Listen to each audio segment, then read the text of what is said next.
Bem-vindo à aula 2 do módulo 1. Bitcoin Fix This. O que o Bitcoin resolve? O que o Bitcoin conserta? Quem está comprando esse curso não está comprando informação, porque o livro está de graça na internet. Esse é um capítulo do nosso querido livro o Bitcoin Red Pill. O que o Bitcoin conserta? Qual é a doença e qual é a cura? O Bitcoin conserta o grande problema que foi escrito pelo professor Olavo em seu principal livro, O Jardim das Aflições, que é o aumento exponencial do Estado. Hoje, um prefeito de merda de interior tem mais poder sobre sua vida, sobre a vida das suas vítimas, dos intitulados cidadãos, do que qualquer rei déspota de 500 anos atrás. O rei déspota, ele nem sabia quantas pessoas existiam, o censo era uma coisa altamente estimativa e o poder dele sobre pessoas específicas era mínimo. Hoje em dia, com mais e mais uso de Big Data, surveillance, os governos não apenas sabem mais sobre nossa vida, como eles têm mais controle através do welfare, da saúde, da educação, dos passaportes vacinais. O Bitcoin é uma forma de reduzir a riqueza do governo e, com isso, o seu poder. Então, esse é o grande problema e essa é a grande solução. Vamos entrar em especificidades agora. Bota o slide. Dá uma olhada nesse slide aí. Qual o contexto atual? A doença. O fim dos empregos. Porra, existiu um livro que bombou de fim dos empregos na década de 80. Eu era criança, né? Pelo amor de Deus. Os juros negativos. O que significa juro negativo? Juro negativa significa que a sua remuneração é menor do que a inflação. Mas a inflação não são 5% ou 10% que eles dizem na televisão. O que eles dizem na televisão é um índice de inflação. É uma medida totalmente subjetiva que não é inflação de ninguém. Porque cada pessoa tem o seu pacote de consumo diferente. A inflação real, como o Ludwig von Mises explica nas 6 lições, é o aumento da base monetária. Essa é a medida objetiva de inflação. E segundo essa medida, a inflação do real foi maior de 20% em média nos últimos 10 anos. O que significa isso? Se você, descontado todo o trabalho, todos os custos e todos os riscos, não tirou 20% ao ano nos últimos 10 anos, você foi diluído, você foi empobrecido. E realmente, como nenhum produto financeiro oferecido bateu isso, pelo menos no sistema convencional que nós chamamos de legacy, e significa que nós estamos em um regime de juro negativo. Isso significa que as pessoas que estão na renda fixa estão na perda fixa e as pessoas que estão na renda variável estão na perda variável. Uma perda mais do que variável. Se você pegar, por exemplo, o Bovespa indexado indexado em dólar, o EWZ, né? O EWZ, se triplicar hoje a Bovespa, ele não recupera o que era o time high de quase 15 anos atrás, né? Então, vamos ver quais são os problemas. Crescimento exponencial do Estado com repressão financeira, crises demográficas, moral, institucional e de produtividade. O que significa repressão financeira? O Estado só tem basicamente 3 formas de arrecadar dinheiro das pessoas. Ele pode impor tributos, que existe um certo limite. Quando aumenta o tributo, ele passa a arrecadar menos, certo? O nome disso é curva de Laffer. Se você botar na internet aí, curva de Laffer, você vai achar a teoria e o desenhozinho bonitinho. Existe o endividamento, só que o problema é que o endividamento ele também tem um custo exponencial. Quanto mais você se endivida, mais garantias são exigidas e mais juros. Então o Estado tem um limite de endividamento. E a terceira possibilidade do Estado enriquecer é emitindo moeda. Para os estados que ainda tem alguém que acredita na merda da Fiat deles. Fiat é a moeda fiduciária que não tem lastro em coisa alguma, além da honestidade de político, que hoje em dia é cada vez menos e quanto mais se imprime, menos elas valem. Então já estão sendo esgotadas as 3 possibilidades. Então o que o Estado vai fazer? Agora, com a erosão tributária, com a perda da capacidade de arrecadação, porque ele não consegue se endividar mais, porque ele não consegue arrecadar mais aumentando índices, porque ele não consegue pegar mais dinheiro emprestado, o que ele vai fazer? O que ele vai fazer? Ele vai passar a fazer repressão financeira, ele vai reduzir as suas liberdades para reduzir a possibilidade de atividades que não são reguladas por ele. Acabar com o dinheiro físico, acabar com os mercados negros, tentar tributar até transações de mercados cinzas. Por que você acha que o Bolsonaro foi o governante que mais avançou a CBDC? A CBDC não é uma política de esquerda, apenas, né? Ela é uma política de governo, porque é da questão de sobrevivência de Estado, né? Não é uma política de governo, é uma política de Estado, é uma política essencial. A sobrevivência do Estado, ela reduzia a possibilidade de pessoas terem liberdades básicas. Por quê? Porque assim eles arrecadam mais. E qual a cura para isso? A cura para isso é o Bitcoin. Pelo menos, não a cura absoluta, mas pelo menos uma das curas, né? Ou a cura, pelo menos, para você individualmente. O que o Bitcoin traz? Ele traz imunidade de expropriação. Por quê? Porque se você não abrir o bico, eles não têm como lhe roubar. Não existe possibilidade de roubar o Bitcoin sem a sua concordância. Se você realmente aguentar pau, aguentar porrada, aguentar furadeira no joelho, não tem como tomar o Bitcoin de você. Se você, é claro, não demora igual a Gladys e deixar as palavras escritas com a passphrase escrita. Se a passphrase não tiver escrita em lugar nenhum, só tiver na cabeça sua e de 2 ou 3 sucessores, pode lhe matar, bicho. Pode lhe matar, e se matar você e seus sucessores, você vai levar o Bitcoin pro caixão com você. Ele é provavelmente o primeiro ativo da história da humanidade que você pode levar com você pro caixão, né? Imunidade à diluição. O que significa isso? O político pode imprimir quantos reais ele quiser, o seu Bitcoin só vai passar a valer mais. Imunidade a controle de capitais. Conheci vários ucranianos, vários, que se picaram da Ucrânia com todo o patrimônio deles na cabeça. Quem tinha ouro na Venezuela, quem tinha ouro em Cuba, quem tinha ouro na União Soviética, conseguiu sair com ouro com facilidade. Quem tinha ouro na Angola, Moçambique, conheço várias pessoas que concretaram, enterraram ouro para ir buscar 20 anos depois. E em Cuba eles já puderam ir buscar. É por isso que já foi, inclusive, escrito no livro referenciado, diversos casos de ouro valendo metade na Venezuela.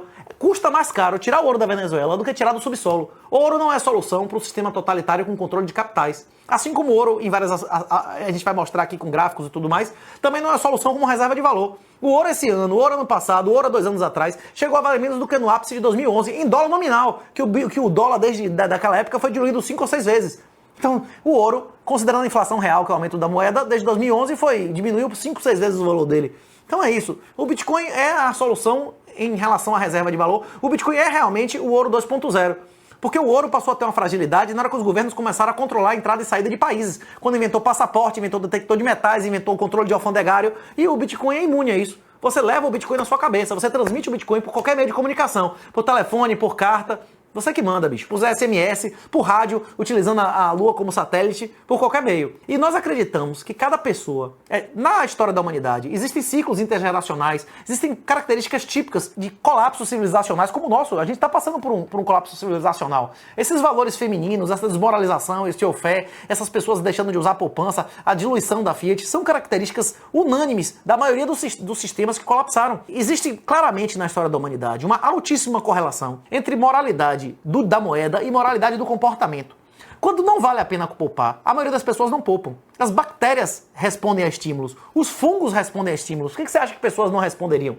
Na hora que as pessoas são expostas a uma moeda podre, ao juro negativo, surgem malinvestimentos, utilizando a expressão da economia austríaca, misinvestimentos, utilizando a expressão mesmo de finanças, as pessoas passam a tomar decisões erradas, baseadas em mentiras que foram informadas a ela. É como eu conversei com o Petri lá, né? A maioria das pessoas acha que é engraçadinho a filha dele de 13, 14 anos trepar com o namorado dentro de casa, porque ele acha que existe INSS, porque ele acha que existe pensão de alimentos, porque ele acha que existem vários institutos que estão à beira de deixar de existir, né? E o que nós acreditamos?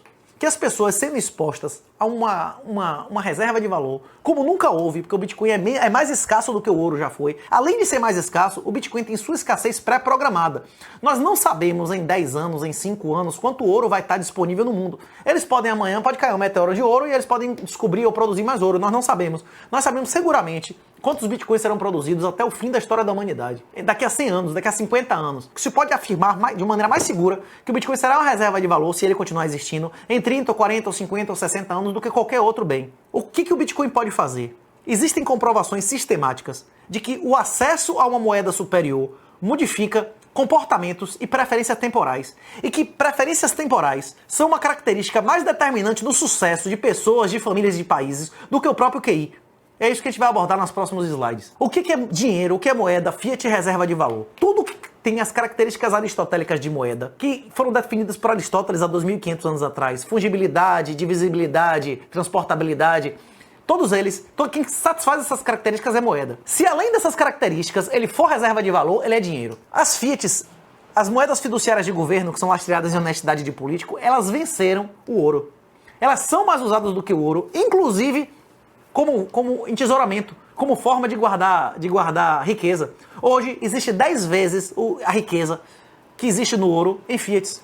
Como é que pode, bicho? Pessoas preferirem ter dinheiro, ter real, ter uma moeda merda como real, ou moedas piores ainda, como peso argentino, como bolívar zimbabuano, bolívar venezuelano, do que ter ouro. Porque o ouro não é líquido. Porque a maioria das pessoas não são capazes de ver se o ouro é verdadeiro. A maioria das pessoas não são capazes de fracionar ouro. A maioria das pessoas não são capazes de transportar ouro. O ouro tem um custo altíssimo de transação, o ouro tem um custo altíssimo de transporte, o ouro tem um custo altíssimo de autenticação. E você adquirindo e fazendo as atividades desse curso, você vai observar e saber na prática como você faz tudo isso com Bitcoin com custo quase zero. O custo vai ser seu tempo praticamente. Por que o ouro foi dinheiro e deixou de ser? Quem não compreende por que o ouro foi dinheiro, por que o ouro demonetizou a prata demonetizou o cobre e o cobre demonetizou as formas anteriores de moeda, não consegue compreender o Bitcoin. O ouro foi dinheiro, ele foi o dinheiro supremo durante séculos, porque ele tem uma relação stock to flow, ele é mais escasso do que a prata. A prata é mais escassa que o cobre, e o cobre, certamente, era mais escasso que as pedras lascadas que eram utilizadas antes. Essa é uma sequência tão natural que a humanidade viveu ela durante 8.000 anos, e o Brasil viveu ela durante 500 anos. Quando os portugueses chegaram aqui, tinha alguma utilidade para o índio ter uma moeda de ouro, ter uma moeda de prata?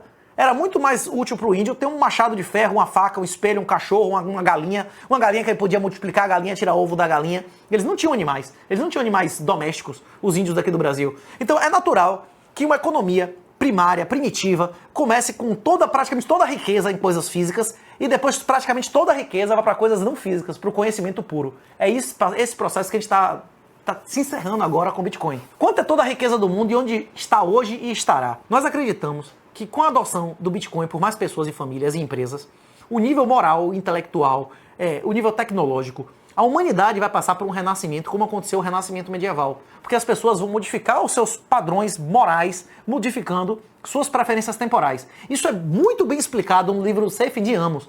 Recomendo fortemente o padrão de Bitcoin.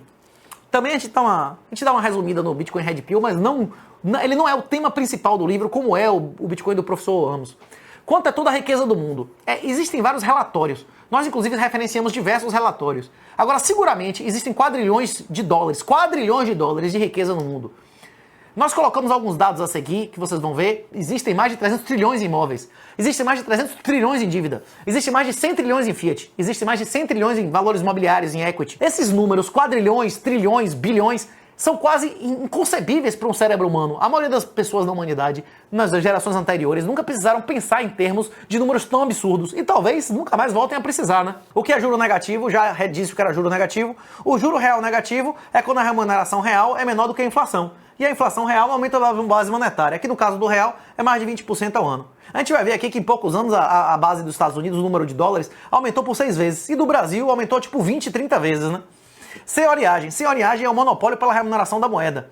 A senhoriagem na época do quinto, na época do Império Português, era 20%, só que era 20% uma vez só. O ouro quintado, o ouro que tinha o selo que pagou o imposto, nunca mais pagava. Agora o quinto é 20% ao ano. Se você guarda real em sua casa e o governo imprime 20% mais real por ano, você está empobrecendo 20% ao ano. Na verdade, você empobrece mais do que isso, porque o PIB do Brasil nunca recuperou o seu pico de 2011. Então, como tem mais pessoas, a população do Brasil ainda está aumentando, porque os idosos ainda, embora tenha mais gente da minha idade do que com 4 anos, o número de idosos continua explodindo. Como a produtividade do Brasil cai, o número de pessoas aumenta e tem menos riqueza para dividir, você está sendo diluído em mais de 20% ao ano, né? E o que é a repressão financeira? A repressão financeira é a quarta forma de obtenção de riqueza do Estado. É quando o Estado resolve buscar riqueza reduzindo as suas liberdades e atacando mesmo o seu patrimônio, te expropriando, tirando seus direitos e suas liberdades. É muito comum, inclusive na China, né? Quando o cara tem um bilionário e tá falando merda, ele começa a tomar multa ou tomar condenação, ele tá tomando simplesmente o dinheiro do cara, né? A repressão financeira seria o exemplo lá dos campos de concentração, né? Muitas pessoas acreditam, inclusive, que a grande motivação de exterminar lá o pessoal era roubar eles, né? Qual a solução para essas questões? É isso. Eu fico perguntando da dona das Pernambucanas, que tinha um patrimônio de mais de R$1 bilhão, que o juiz deu uma canetada lá, que a empregada doméstica da casa dela era esposa afetiva dela e que o filho da empregada era o filho afetivo, que eram os únicos herdeiros dela. Se o patrimônio dela tivesse em Bitcoin e ela tivesse passado por uma Brain Wallet, se ele tivesse passado a passphrase para seus sucessores e uma mensagenzinha automática de inatividade de e-mail, onde é que estavam as palavras, o juiz ia ter como roubar o Bitcoin dela? Não ia. Se você quiser tirar o poder do governo, de seu dinheiro, de sua propriedade, você tem que comprar Bitcoin. Infelizmente, sua casa não é sua, seu carro não é seu, e se você não se impor, seu filho também não vai ser seu. Todas as coisas que tiverem sobre a soberania estatal, eles não são propriedade sua. Um país que existe, que a propriedade, legalmente, ela é fundamentada e limitada por função social, simplesmente não existe propriedade, porque quem define a função social é o governo. Se o juiz disser que não, que o tal uso, ou que seu uso que você quer dar não é adequado, você não é dono da coisa. Se você tem que pagar para continuar no imóvel, como você tem que pagar ITR, como você tem que pagar IPTU, você não é proprietário pleno daquela coisa. E a definição de propriedade é o domínio pleno de todos os direitos reais, né? Isso que eu estou conversando aqui é só o módulo. Isso aqui são só os conteúdos desse primeiro encontro. O que é dinheiro? Mais uma vez, vou bater até você memorizar. Dinheiro é a moeda que é reserva de valor. O que é moeda? A moeda é qualquer meio de troca que satisfaça os meios aristotélicos de dinheiro. Novamente, fungibilidade. Eles podem ser, o valor das unidades ele é o mesmo, as unidades podem ser trocadas indistintamente, transportabilidade, durabilidade, divisibilidade. E o que é Fiat? A Fiat são as moedas criadas por governo baseada em honestidade de político, ou seja, em porra nenhuma, em palavra de mentiroso. Não sabemos quantos reais vão ter daqui a uma semana, daqui a um ano, daqui a 6 meses. Como eles podem imprimir reais à vontade, o Estado, o do interesse do Estado é garantir ou é destruir o valor do real? O Estado brasileiro, ele é poupador, ele é devedor em reais. Além de ser devedor de reais, ele é devedor de obrigações em real, que é o ativo atuarial, que normalmente é 10 vezes pior do que a dívida pública, né? Então você dá o poder do governo de definir quanto vai valer uma moeda, que ele é devedor naquela moeda. Ele vai querer destruir aquilo ali ou construir. Eu vou dar um exemplo para você entender o que é senhoriagem de maneira muito simples. Em uma sociedade normal, em que a tecnologia avança, as coisas tinham que ficar cada vez mais baratas. A gasolina hoje está mais barata ou mais cara que em 94? Um carro hoje é mais caro ou mais barato do que em 94? Por que essas coisas estão absurdamente mais caras? Porque o governo não apenas imprimiu mais reais, mas ele imprimiu muito mais reais do que houve de crescimento econômico e ele imprimiu muito mais reais do que houve de aumento de produtividade que reduz o valor das coisas. E para onde foi essa riqueza? Essa riqueza foi retirada de você, de sua família e dos otários que acumularam real para ir para o bolso dos políticos e para onde eles quiseram colocar o dinheiro. Motivos pelos quais o ouro desmonetizou a prata e a prata o cobre. Nós já falamos do Talk to Flow. Velocidade da moeda. Ah, mas por que você não paga seu pãozinho em dólar, em Bitcoin? Por que você não paga seu pãozinho em ações da Vale, nem ações da Petrobras e nem em ouro? Porque existe uma lógica dentro da ciência econômica.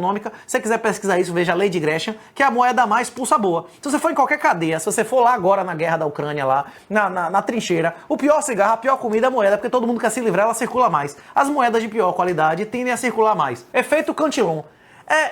Os cantilionários que a gente se refere são os vagabundos que têm acesso a dinheiro grátis. O cara tem amizade no governo. O cara consegue financiamento de 3, 4, 5% ao ano. E não vai me dizer que isso é comum pra caralho, todo mundo sabe disso. Banco do Nordeste e BNDES existem pra isso. Até países conseguem isso. Esses caras não conseguem se enriquecer. Se o cara pegar e botar num CDB de banco merda que você bota, ele já cria 10% sobre um dinheiro que não é dele. As pessoas não apenas se enriquecem investindo em coisas que dão um retorno maior do que o retorno de mercado. Eles também enriquecem se endividando a um custo abaixo do custo básico de juros.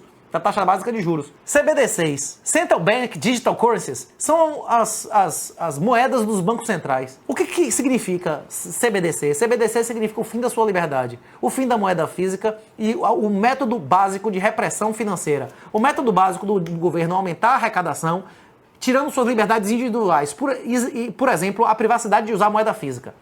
Volto à pergunta que eu já fiz várias vezes nesses podcasts, todas as aparições que eu faço. Quando você acabar a moeda física, quando for proibido, já acabou a moeda de 500 euros, tem data para acabar de 200, vai acabar de 100 a de 50, a Índia foi demonetizada, de qualquer cédula abaixo de 10 dólares. Tem países civilizados, considerados civilizados como Israel, se você tiver 50 mil dólares em casa, você vai preso, bicho. É crime. Tem países considerados civilizados como Espanha, Portugal, França, que é crime você fazer transação de 8 mil euros em cash. Certo? É ilícito.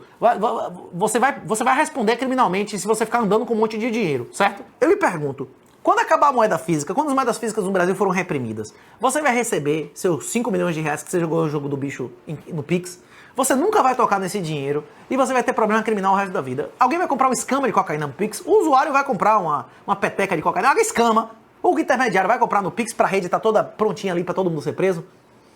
Pois é, o jogo do bicho não vai acabar, a cocaína não vai acabar, a corrupção política não vai acabar. Esses caras vão usar o quê? Eu acredito que vão usar reais colateralizados em Bitcoin. Eu acho que essa galera não tem capacidade nem financeira nem mental de compreender o Bitcoin. Mas essas pessoas vão buscar alternativas. E eu acho muito difícil que a alternativa seja voltar a usar ouro e prata. Você acha que esses vagabundos de rua vão saber transportar, guardar e certificar ouro? Eu acho muito difícil. Como Fiat substituíram dinheiro lastreado. E como isso usualmente termina? Diocleciano foi a pessoa que provavelmente mais matou cristãos na história da humanidade. Ele foi o maior perseguidor e exterminador de cristãos. Ele não apenas era satânico por combater a Jesus e a sua mensagem, como ele era satânico por combater o livre mercado, a liberdade das pessoas. Existe uma grande identidade entre os ditadores, os socialistas e os seguidores de Satanás. Diocleciano fez um tabelamento de preços amplo em Roma. E as pessoas passaram a não respeitar, como todas as vezes aconteceu isso. E, porra, quem viveu a década de 80 no Brasil sabe, né? Você começa a diminuir a quantidade da coisa. Se produzir o pão custa 10 e o preço máximo é 5, você vai parar de produzir pão, você não vai ficar queimando dinheiro para vender pão. Então o que as pessoas faziam? Eles passavam a deixar de exercer as atividades ou a ir para o mercado negro. O que aconteceu? O Diocleciano passou a proibir as pessoas a não ofertar a sua profissão, a deixar a sua profissão. E depois que proibiu os filhos de deixar de exercer a profissão dos pais. Ou seja, para que o tabelamento de preço fosse viável, não apenas você precisa matar pessoas que fazem mercado negro, que fazem negócios voluntários, como você tem que escravizar 100% da sociedade. Você tem que obrigar as pessoas a fazer uma atividade e obrigar os filhos das pessoas a fazer a atividade do pai e da mãe. É um negócio totalmente satânico, né? O abuso do poder o destrói. Geralmente o abuso do poder o destrói. Eu acredito firmemente que se o Gold Standard funcionasse, inclusive tá na literatura universal, né? O Goethe lá, o Fausto de Goethe, porra, existe há 200 anos, e ele explica claramente que o Gold Standard não funciona. O Gold Standard nunca funcionou, porque você der qualquer pessoa poder escrever vale X ouro em papel e fazer esse papel circular, ele vai emitir mais papel do que tem de ouro. Isso aconteceu 100% das vezes. A Suíça, porra, a Suíça não honrou o Gold Standard. A Suíça não honrou. As monarquias centenárias, milenares não honraram. Você acha que Dilma vai honrar em porra de brique? Acabou. Ninguém vai lhe dar um papel dizendo que vale ouro e você vai chegar lá e vai lhe entregar ouro. Se o cara tivesse esse poder, ele vai imprimir todas as vezes na história da humanidade que alguém teve esse poder, ele abusou. E todas as vezes tinha mais papel do que ouro e quem deixou o ouro lá foi otário e perdeu o ouro. É por isso que o Gold Standard nunca funcionou. E é por isso que, usualmente, o abuso de poder o destrói. E é por isso que se o Gold Standard tivesse funcionado, nunca existiria a Fiat. A Fiat venceu o ouro. A porcaria que enriqueceu os ditadores foi superior ao ouro. Por quê? Porque é mais transportável, porque é mais divisível, porque o custo de manutenção, de guarda dela é menor. Infelizmente, as Fiat venceram o ouro na grande disputa de mercado, que é a mesma regra da natureza. A regra da natureza é a mesma regra do mercado. E qual é? O de Darwin. A liberdade mediada pela eficiência. Faça o que você quiser e se der errado você vai morrer. Quer pular da janela? Vá lá. Agora, se você pular, você sabe que acabou, você não vai ter filho, acabou game over pra você, não é isso? Referências prévias. Esse material é mais do que ouro puro. Esse material é Bitcoin puro, é superior a ouro, bicho. É mais escasso, é mais valioso, é mais raro do que ouro. Rapaz, se você puder. Inclusive esse material, praticamente todo grátis na internet. Esse Fake Money, Fake Teacher, Fake Assets. O Kiyosaki, que é o livro clássico de finanças, que a maioria das pessoas começa lendo, Pai Rico, Pai Pobre. Ele demonstra nesse livro que ele mentiu. Que com juro negativo, acumulação sistemática, não adianta porra nenhuma. A acumulação sistemática é algo que perde 20% ao ano. É perda fixa e perda variável, bicho. Não adianta acumular sistematicamente, pelo tempo que for, que você não vai chegar, velho, não vai. Contanto que você só adianta juntar, acumular em algo que dê retorno. Você pegar seu filho, pagar 15 pau pra ele fazer medicina durante 5 anos, 6 anos agora, não é isso? Quanto é isso? Bota na ponta do papel. Quanto é o retorno natural de gado? Não é 8% ao ano? Quanto seu filho vai fazer medicina? Aí ele inventa de fazer residência. A residência você pode não botar dinheiro, mas ele não vai ter retorno nenhum. Vai ser 0 a 0 ou você ainda vai ficar pedindo ajuda financeira a você. Então você vai gastar R$1,5 milhão, ainda tem um custo de oportunidade do guri, não é isso? Pelo amor de Deus, né? Eu não estou dizendo que não faça medicina. O que não faça medicina paga. O que eu digo em relação a isso é que as pessoas têm vocações. Você tem que respeitar a vocação, certo?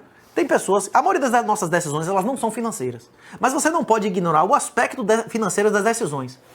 O aspecto financeiro e econômico são os limites da realidade. E a nossa realidade é o que Deus disse que era Ele mesmo. Deus diz, eu sou o caminho, a verdade e a vida. Ninguém vai ao Pai senão através de mim. O que significa isso? A verdade é Deus. Tudo que existe nesse mundo foi criado por Deus. Se você quiser algo que não existe, apenas mentirosos podem te satisfazer. E quem é o pai da mentira? É o diabo. Então, na hora que você fica querendo coisas que não são possíveis, você acaba servindo ao Satanás, não é isso? Você tem que aceitar a realidade das coisas, né? No Pai Nosso, a gente não diz, seja feita a minha vontade. Seja feita a vossa vontade, não é isso? É a vontade de Deus. A gente tem que se adequar, a gente tem que aceitar a realidade, né? Então, esse livro explica por que o que seus avós, seus bisavós, seus tataravós fizeram para enriquecer, hoje não funciona. The Sovereign Individual, o indivíduo soberano, recomendo altamente. Mercados financeiros fora do controle. Esse livro tem todos os melhores conceitos de Taleb, recomendo altamente. The Bitcoin Standard, já recomendei aqui, recomendo de novo. As 6 lições de Mises, o que o governo fez com o nosso dinheiro. Rota é fundamental. Desestatização de dinheiro e caminho da servidão de Hayek. Tanto Hayek quanto o Milton Friedman, eles previram no milênio passado, não é nem no século passado. Tem vídeo do Milton Friedman em 99 dizendo que existia uma moeda na internet. Que o problema a ser resolvido era o problema do gasto duplo. Rapaz, o cara é um professor extraordinário. Quem puder, assista Flip to Choose. Tanto na década de 80 quanto na de 90, é extraordinário. Eles sabiam que vinha uma moeda vencer as Fiat, mas eles não sabiam como. E o Bitcoin foi a resposta para isso. No YouTube, Bitcoinheiros é o tutorial fundamental de tudo. Investidor ANCAP, inclusive foi o grande Pantoja que estimulou o livro a ser cobrado e tinha só deixar o livro de graça na internet. Ele estimulou, inclusive, a gente botar anúncio do início do livro, que deu uma capitalizada boa aí. É um cara que quem gostar de ganhar dinheiro, ele inclusive ensina. E Criptomaníacos, do nosso querido Guilherme. Hidden Secrets of Money, com Mike Maloney. Ele dá uma shitcoinzada lá, mas vale a pena, viu? Bitcoin, o fim do dinheiro como nós conhecemos, é maravilhoso. E o Fausto Botelho, eu recomendo especificamente os materiais dele. Não assista Fausto Botelho com Renato. Inclusive, nos dois, eu fiz previsões que horas depois deu merda. Eu disse que a Luna ia dar merda e deu. Eu disse que não confiasse em porra de stablecoin e deu merda no dia seguinte. Não foi uma semana depois, não. Foi horas depois. Os dois foram proféticos. Mas assista o Fausto Botelho com Marco Carnu. Eu e Alan somos bitcoiners de segunda geração. O que significa isso? Nós viemos depois do primeiro halving. Essas pessoas vieram antes. O Marco Carnu, além de ter muito mais conhecimento de programação, além de ser um empreendedor e tal, ter muito mais vivência, ele foi um cara que viveu os primeiros momentos do Bitcoin, que teve a oportunidade de ter milhares de Bitcoins, né? Isso é outro